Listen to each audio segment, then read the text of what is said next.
Welcome back to the Dethroning Your Inner Critic podcast. I am Joanna Kleinman, psychotherapist and empowerment coach. And I want to talk today about why relationships are so complicated. So today we're going to explore why the pain, guilt, fear, or doubt, or anger, or resentment you feel in your relationships with other people is rooted in hidden forces within your own mind. So, as Joseph Campbell, the philosopher, said, the cave you fear to enter holds the treasure you seek. And I think that just sums it up. What are those uncomfortable emotions that are hidden in your mind? Now, these are not obstacles, but they're actually invitations for you to unlock some of your deepest strengths and the hidden answers as to why you might be struggling in one important relationship or maybe many important relationships. So every single one of us has an automatic mind. Okay, that's the part of us that's shaped by fear, blame, shame, doubt. Okay, and that is going to silently dictate not just how we see ourselves, but it's also going to dictate how we see other people. Now, neuroscience shows us that these patterns are hardwired from early experiences, and now we have mental shortcuts that we use to navigate life. So when we leave these hidden parts of ourselves and our mind unexamined, they're inevitably going to spill into our relationships in ways that we don't even recognize. Now, ancient wisdom teaches us that, this is the shadow part within ourselves, and that's always going to create separation from others, right? So it especially shows up with the relationships that are the closest to us, right? Now, in psychology, this is called projection, where we attribute our own unresolved feelings to other people, and right, that leads to feeling a sense of disconnection with them. It leads to feeling rejected. It leads to blaming other people for why we feel the way that we do. But the truth is, the more that we suppress or numb that pain, the more stuck we feel. And this is going to be regardless of the circumstances. This is why you might see the same patterns in your relationship with this particular individual or multiple individuals. So real transformation comes when we shine light onto these hidden parts of ourselves. So in this episode, we're going to talk about reconnecting with that part of yourself and how, when you see that part of yourself, how you unhook yourself from that automatic mind. So by the end of this episode, you're going to understand how to break free from the pattern in your relationships, and most importantly, in other areas of your life. So what if the parts of your personality that you've been shoving down, trying to hide, trying to overcompensate for are actually the foundation of everything that you want your life to be? So from the time we're young, we have absorbed unspoken rules from our families, from society, from our life experience, rules about who we're supposed to be and what's acceptable and what is unacceptable and what life is supposed to look like, right? So we're always trying to fit these standards. And when we try to fit those standards that we might not even see that we have, we push away these parts of ourselves that don't match those standards, okay? But those hidden parts don't disappear. They continue to shape how we think and feel and act, but we're not aware that we are sabotaged by that part of our mind. So there's a woman in my Mastering Your Mind community, and she recently had this realization, right, after over functioning in her marriage for decades, really, taking on the majority of the responsibilities and then feeling angry and resentful that her husband wasn't stepping up in the way that she wanted. And this was an ongoing pattern. Okay. So forever, she has felt like this issue lies with her partner. Okay. But when she was able to dig deeper, she actually saw the root of her overfunctioning, which is really a lifelong fear of upsetting or disappointing someone. So this fear stemmed from a deeply buried shame that she learned as a child, that if someone was upset or frustrated with her, she was bad or unworthy of love. Now, she didn't have to go back and dig up her past, right? When she really was able to look underneath the current trigger in her marriage, she was able to clearly see a pattern in her life that started when she was young. So when she allowed herself to lean into that frustration and examine it with curiosity, she uncovered a life-changing insight, right? So she realized that when she expanded her ability to tolerate other people's frustration or disappointment, okay, that was going to be the key to freeing herself from the shame that had been running her life since she was about 4 years old. Okay, so with this clarity, she was able to start setting healthier boundaries. And that wasn't an easy thing to do. That took a lot of willingness to be uncomfortable. Okay. And she wasn't just able to do this in her marriage, she did it with her children, her parents, her siblings, her colleagues. So this shift was really life changing. By understanding her automatic mind, she stopped blaming her husband or her coworkers or even the CEO of her company for her feelings of frustration and resentment and exhaustion. And she saw how her childhood patterns of overfunctioning were fueling this sense of imbalance within her, this sense of feeling like she was inadequate and also feeling unfulfilled in her life, right? So by facing that shame that she had worked so hard to avoid and shove down and overcompensate for, she discovered a hidden strength, right? Which is her own ability to create more balanced, fulfilling relationships in every area of her life by learning to say no and set boundaries and ask for what she needed. So the truth is that our automatic mind creates a story that drives our behavior and it shapes our reality until we make those hidden stories conscious. So for that woman, uncovering that old hidden story was not just a shift in perspective, it was really a complete reorganization of how she was living her life now and moving forward. Okay, so that's the gift of understanding the parts of yourself that you've been trying to hide. Okay, it actually holds the key to the joy and the peace and the balance that you maybe have been craving in your life. So deeper issues are all around us. We live in a culture that glorifies being tough and resilient, and we're really discouraged to tune into our vulnerability, right? We're taught from a very early age to mask our insecurities and suppress our painful emotions and just power through any obstacles or any challenges that we have in our life, right? Now, this comes at a cost because it prevents genuine, authentic connection. When we hide parts of ourselves that we fear are unworthy or unlovable, we create a barrier around our heart, right? And that's not only between us and other people, but it's also within ourselves.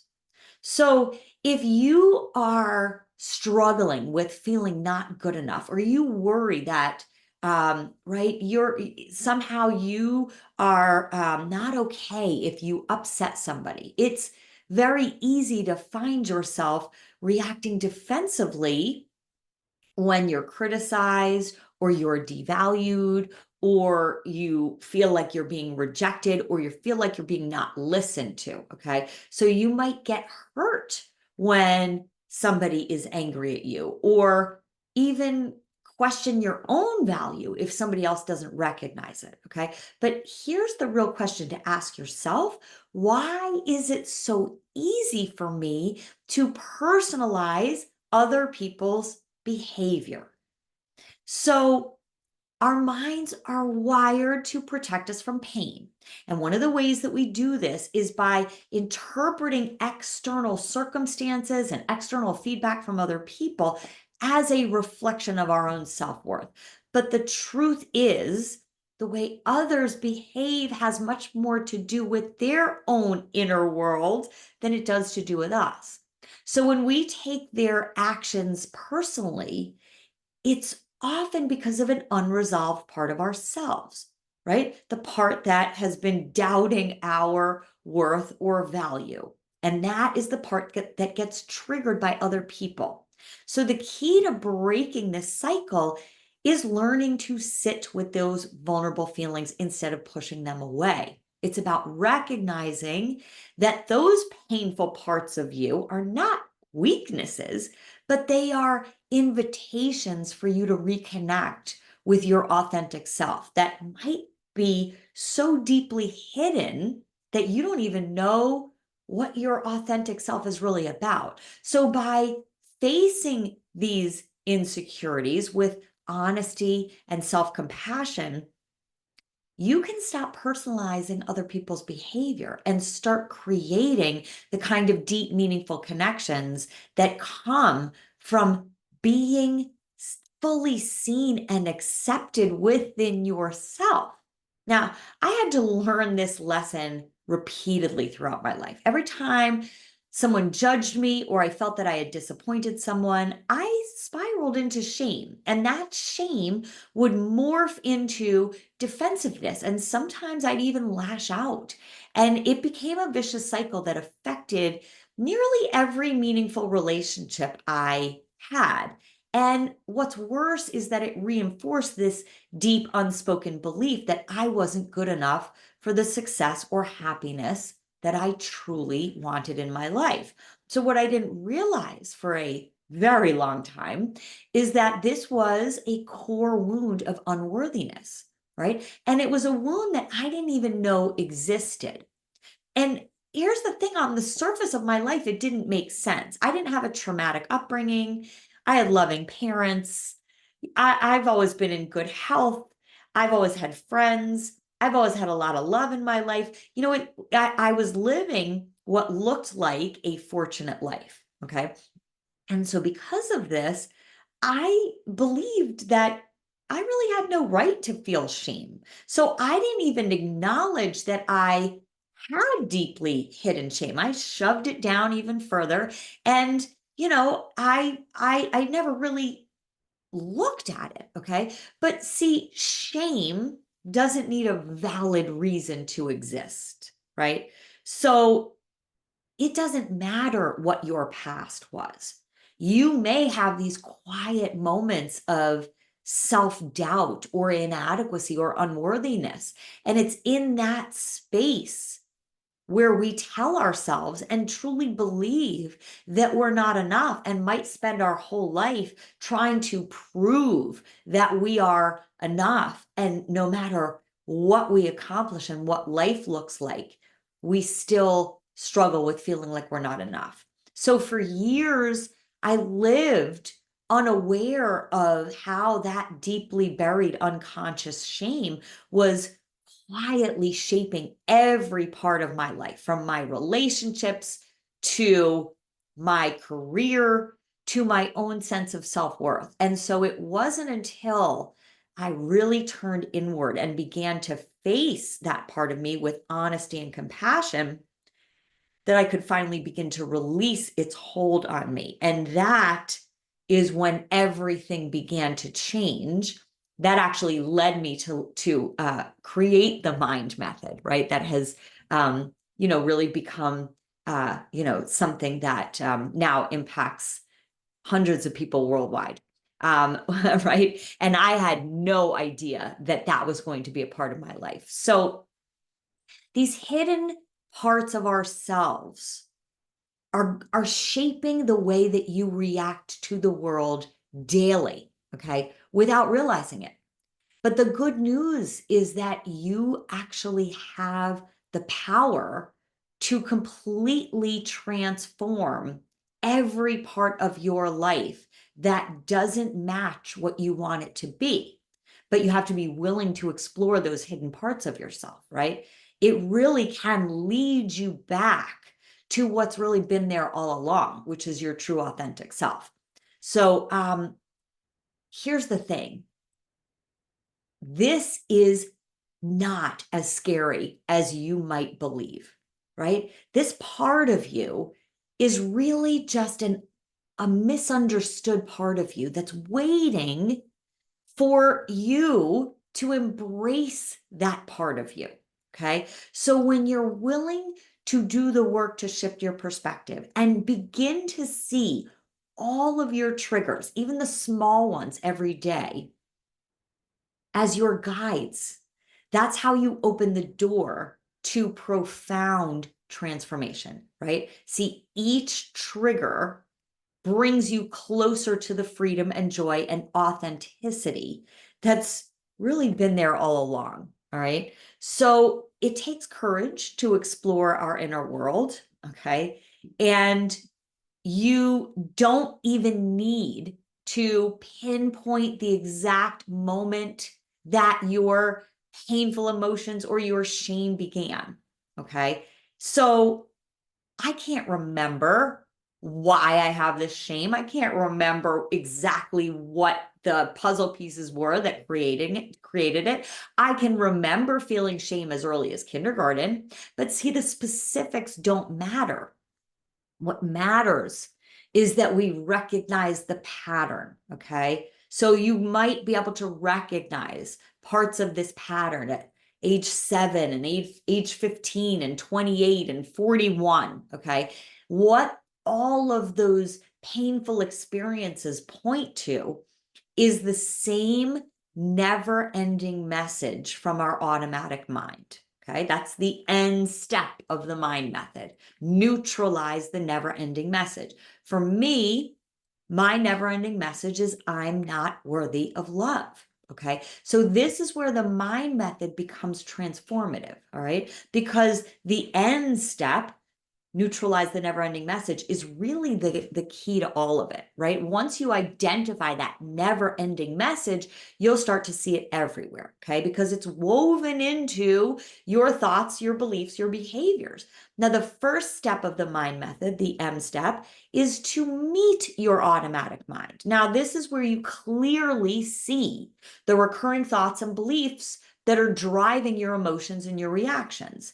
The I step is investigate the indication signs. Now, those are the emotions, those body sensations, the energy that you carry, and the behaviors when you are once again triggered into that never-ending message, right?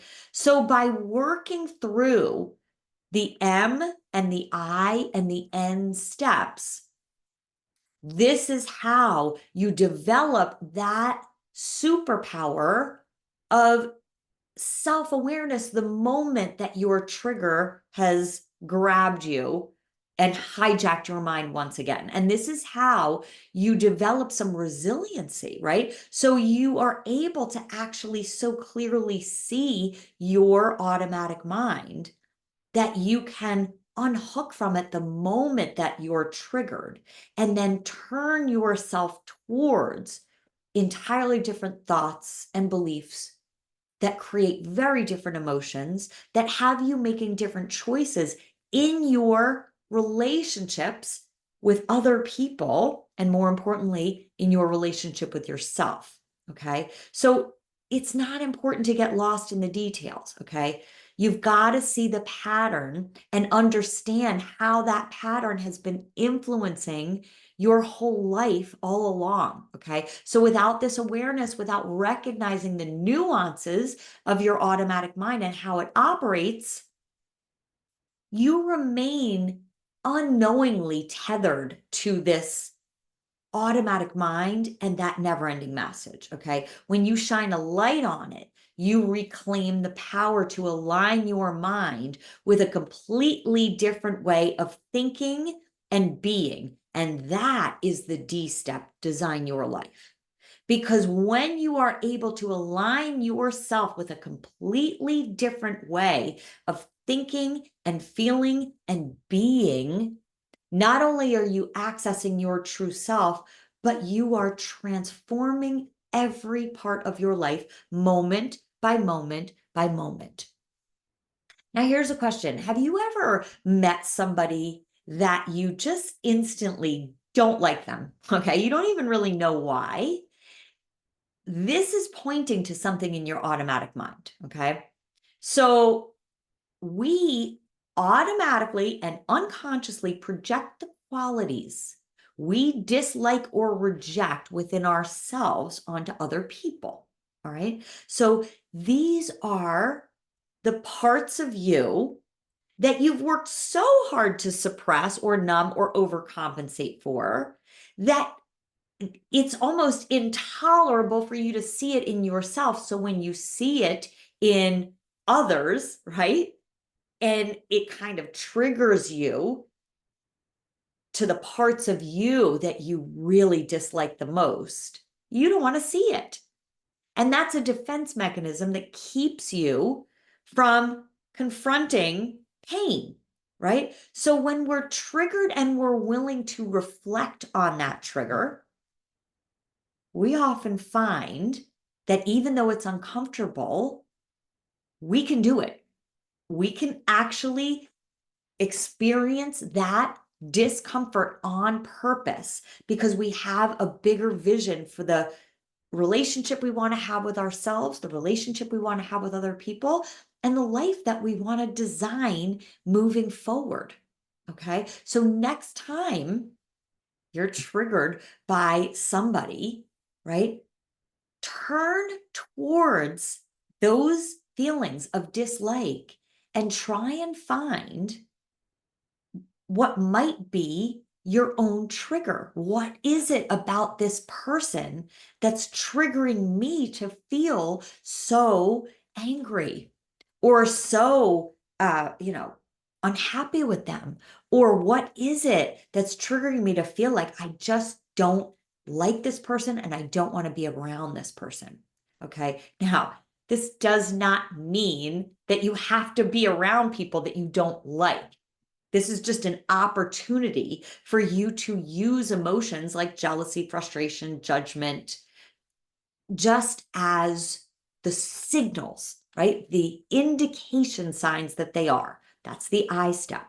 All of those emotions are indication signs, all right? They point to those parts of you that need attention and healing. And so recognizing those emotions, behaviors, body sensations is really the first step towards unhooking yourself from your automatic mind and intentionally plugging yourself into more self-compassion and more peace of mind.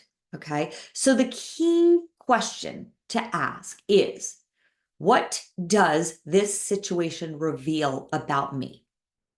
What does this trigger reveal about me? Right? So I'm currently navigating a difficult situation with a friend. And this friend repeatedly sabotages her relationship. She has a long history of bad relationships, not speaking to her siblings or her parents at different times in her life, and a lot of failed friendships as well. Okay. And I love her. And while I have deep compassion for the unresolved pain that's driving her behaviors, this is somebody that remains unwilling to take responsibility for her role in her dysfunctional relationships in her life.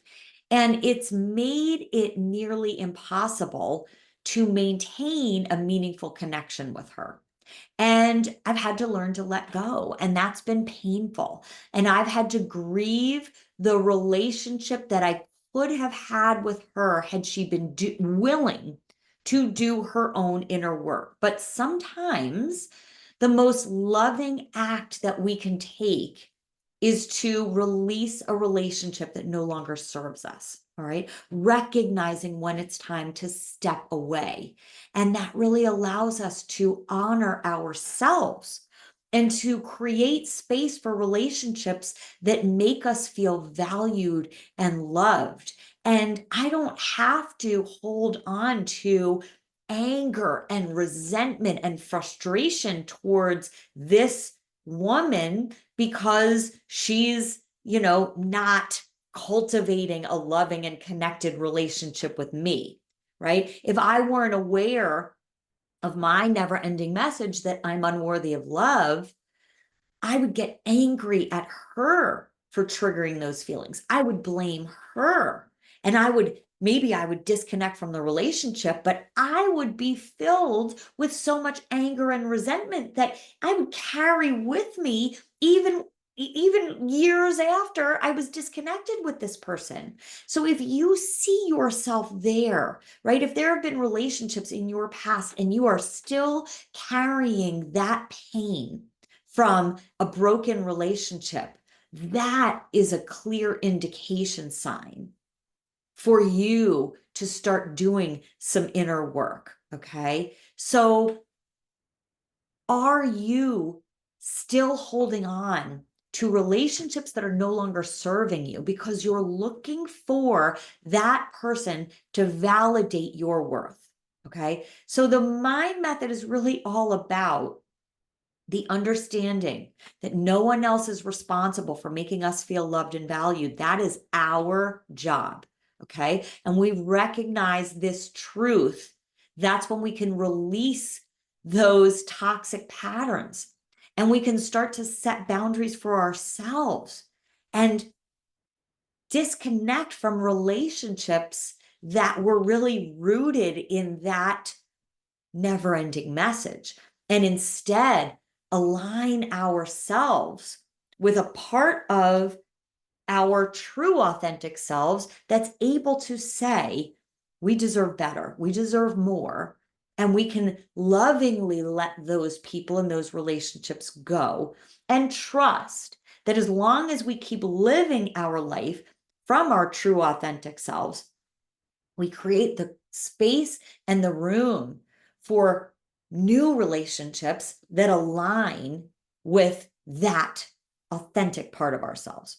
It is not easy, but it's a powerful act of self-love that paves the way for deeper connection. So this inner work takes immense patience, especially when the trigger comes from the people closest to you, like your spouse or your children or your parents.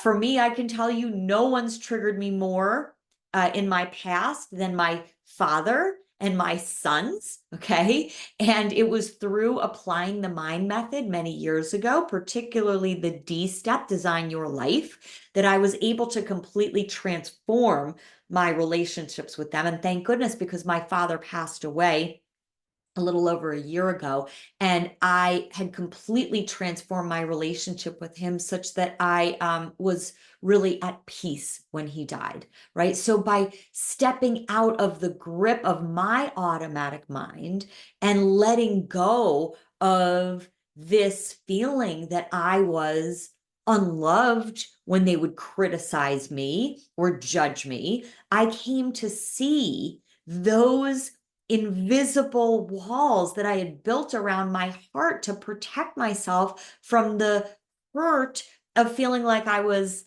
unloved. But those walls that I had created had been isolating me from the deeper connection that I craved with them, because every time I felt judged by them, I personalized it and I went deeper into my anger and my shame. Okay. So what I discovered was surprising, right? When my father and my boys would criticize me, right?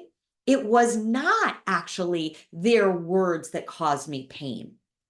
It was the way their words activated an unacknowledged belief that was buried deep inside me, that I was unworthy of love. And it was a belief that I didn't even know I had, because on the surface of my life, I was confident. I was surrounded by love. So the idea that I was carrying shame and feeling unworthy of being loved, that seemed impossible, right? If somebody flat out asked me, do you feel that you're unworthy of love? I would have said, absolutely not. Okay. But when I used the mind method to really explore what was buried beneath these triggers, I uncovered a part of myself that I had been hiding for many decades. Okay. So, what also becomes clear through this work is the immense potential that we've been carrying all along, okay? And that our automatic mind keeps hidden, right? So when we live operating on top of fear, doubt, shame, feelings of inadequacy, those feelings hold you back from stepping outside of your comfort zone and taking a risk that could completely transform your life. Okay. So before using the mind method, I didn't really understand how my automatic mind was limiting me. Right. And if I didn't do this deep work, there is no way I would have written a book. I would never would have launched this podcast. I never would have even built the Mastering Your Mind program, and certainly would not be certifying other coaches and healers and therapists around the world in the mind method. That never would have happened. Okay. So the thing is, when you're willing to do that deep work, you have no idea what you are opening up yourself to, right? My life took unimaginable turns, and I find myself in this life that I actually never dreamed was possible. Okay. So discovering your authentic self is not a one-time revelation, right? It is an ongoing transformative journey. So each time you unhook from that automatic mind, you create that clearer connection to who you truly are. And this, as I said before, it takes patience and courage, but the rewards are profound. Okay. So, for me, for so many people who have embraced the mind method and the Mastering Your Mind journey, it is a really powerful tool to journal. Okay, it creates a safe space to let those hidden parts of yourself rise to the surface, where you can explore them with some clarity. So by reflecting on those moments in your day and those moments that sparked those emotional reactions, okay, that's how you begin to unravel the deep layers of your unconscious mind, right? So you can ask yourself questions while you're journaling, like, what really upset me in this situation? What was I actually reacting to? And then just let your mind go, right? Just write and write and write, and you will identify what you can see is the underlying pattern that has shaped your life. Now, this practice is certainly about building the muscle to observe your thoughts and your emotions and your behaviors, okay? But it's also about developing the self-compassion to understand and acknowledge that everyone else, just like you, is activated by their automatic mind, okay? And we've all acted in ways that we're not proud of when we're caught in our automatic mind, each and every one of us. Okay. So when you engage in this process, okay, the beauty of this work is that you're not perfect. Okay. It's okay to see that there are things that you've done and mistakes that you've made and ways that you've treated people that have not been pretty. And you've done it, and I've done it, and everybody else has done it. Okay. So every time you choose to explore your inner world, you take a step towards really being able to embody those mistakes, those imperfections, those parts of yourself that make you want to cringe. Okay. Now, I am recording this podcast just a couple of weeks after the recent re-election of Donald Trump. And whether you see this as a victory or a setback, it does point to something larger. And that is that there is a collective automatic mind that is steering our society. Okay. So just like we have a personal automatic mind that can dominate our lives, if it's left unexamined, right? There are dark parts of our collective mind: prejudice, hate, violence, injustice. And those hidden parts have shaped the fabric of our culture, especially now. And when these issues are ignored or avoided, they continue to fester beneath the surface. And that is what fuels divisiveness and inequality and polarization. And what's worse is that these hidden parts are sometimes justified as being for the greater good, which perpetrates more harm against certain people, certain groups, and prevents meaningful progress. So healing our society begins the same way that individual transformation does, by confronting the uncomfortable truths that we've tried to suppress. And this means addressing systemic issues at a moral and political and spiritual level and facing them head on rather than operating on top of them. And it truly does start with us.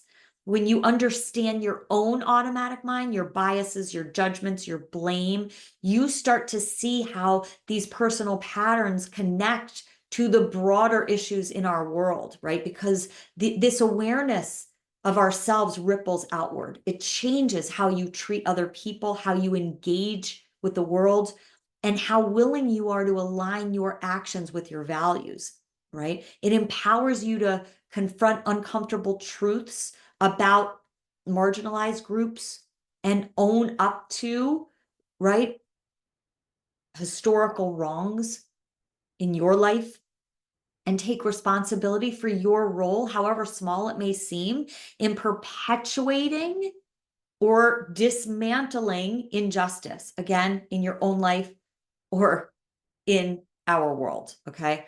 So this is how you gain the courage to have the necessary and difficult conversations that are really the cornerstone of change. Because our world right now is entrenched in a culture of blame where collective problems are seen as somebody else's fault. And if we as individuals can confront our own flaws and fears, we can start to create some real solutions, right? By healing ourselves, we contribute to healing the collective automatic mind, which right now is a mind that's driven by fear and judgment and anger and separation. So when we take personal responsibility, we make the space for connection and empathy, and that in and of itself can transform our society. Okay. So as you move forward, ask yourself, what parts of me am I ready to explore? What truth am I ready to face? Because the treasure you seek has been with you all along. It's just waiting for you to claim it. This is your time. This is your first step, right? So take that courageous first step and watch how everything begins to shift. So thank you for listening. And before you leave, I want to ask you for a small favor that can make a big difference. If you found value in what we've explored today or in any of my other episodes, it would mean so much for me if you could take a moment and rate and review the podcast. Your feedback helps me grow, and it also helps other people discover this work and join us on this transformational journey. So thank you for listening today. And you can leave a review right where you're listening. If you're on Apple Podcast, just scroll down the podcast main page and tap the stars to rate, and then click write a review and share your thoughts. And if you're listening on Spotify, you can tap the three dots in the corner on the show page, select rate show, and leave a rating. So your reviews and ratings help this podcast grow and reach even more people who can benefit from these conversations. So thank you so much for taking the time to do that. It means the world to me, and I'll see you next time.